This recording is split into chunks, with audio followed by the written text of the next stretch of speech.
그러나 그들이 시삭의 종이 되어 나를 섬기는 것과 세상 나라들을 섬기는 것이 어떠한지 알게 되리라 하셨더라. 르호보암 왕은 모든 어리석은 사람들이 밟는 길을 그대로 밟았습니다. 고난의 때 하나님의 도우심으로 그 어려움을 극복하였으나 하나님의 은혜를 잊고 교만의 죄에 빠지는 어리석음 말입니다. 하나님은 이 어리석은 르호보암과 백성들에게 깨달음을 주시려고 이집트 왕 시삭을 동원하셨습니다. 시삭이 군대를 이끌고 쳐들어와서 예루살렘에 이르렀습니다. 하나님께서 예언자를 통하여 주신 말씀입니다.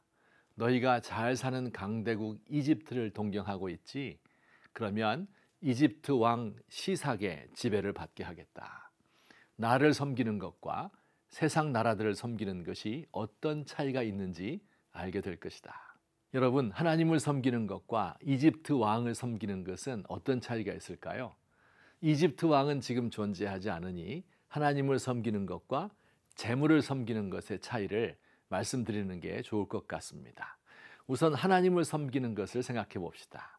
하나님을 섬기는 것도 쉬운 일이 아닙니다. 주일날 제일 좋은 시간에 나와서 예배를 드려야 합니다. 잠도 푹 자지 못하고 골프도 못 칩니다. 물질도 바쳐야 하지요. 11조는 물론이고 주일 헌금, 감사 헌금, 선교 헌금, 미얀마 돕기 성금까지 내야 합니다.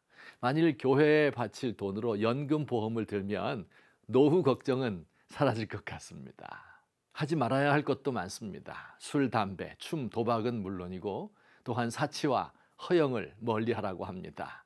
또 양심적으로 살아야 하는 부담도 큽니다. 슬쩍슬쩍 양심을 속이기도 하고 작은 뇌물을 받고 룸살롱에 가서 즐기기도 하고 다른 사람들에게 큰 소리도 쳐보고 싶은데 막상 그렇게 하고 나면 영락없이 양심의 가책 때문에 잠을 이룰 수 없습니다. 이것들이 우리가 하나님을 섬기는 데 드는 비용들입니다. 자, 그렇다면 재물을 섬기는 것은 어떨까요? 여러 해 전 미국 노동부 장관을 지낸 로버트 라이시라는 분이 부유한 노예라는 제목의 책을 썼습니다. 제목이 심상치 않지요.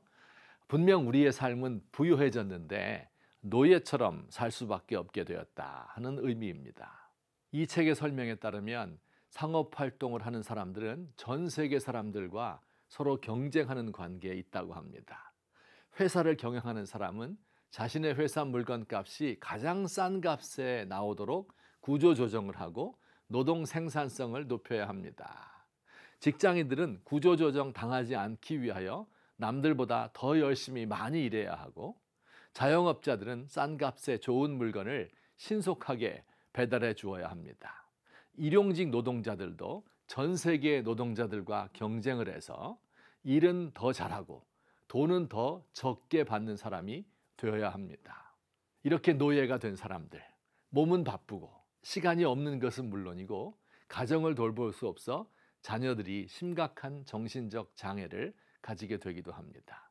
모든 사람이 경제에 매달려 경쟁적으로 살다 보면 점점 더 불안한 사회가 됩니다. 무엇보다도 중요한 것은 우리 자신을 돌아볼 시간이 없어지고 결국 자신의 영혼을 잃어버리고 맙니다. 이것이 재물을 신으로 섬기는 대가입니다.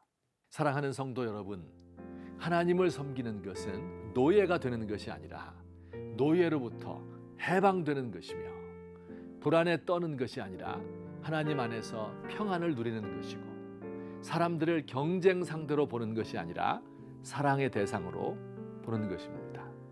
무엇보다 우리 자신의 영혼을 깊이 생각하게 됩니다. 사실 하나님을 섬기기 위하여 드리는 시간이나 헌금은 하나님에 대한 의무라기보다는 내가 어디에 가치를 두고 있는지를 표현하는 방식일 뿐입니다. 여러분은 누구를 섬기고 계십니까? 우리를 불안으로 올가매는 이집트의 재물입니까?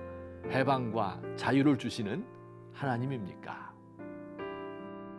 하나님, 대한민국의 모든 사람들이 재물을 주인으로 섬기고 있는 것 같습니다. 기성세대와 젊은이, 부자와 가난한 자, 공직자와 정치인과 시민운동가와 성직자가 경쟁적으로 물질에 자신을 종속시키는 어리석음을 범하고 있습니다. 사람의 생명이 소유의 넉넉함에 있지 않음을 알려주시고 우리를 미래의 불안에서 해방시켜 주소서.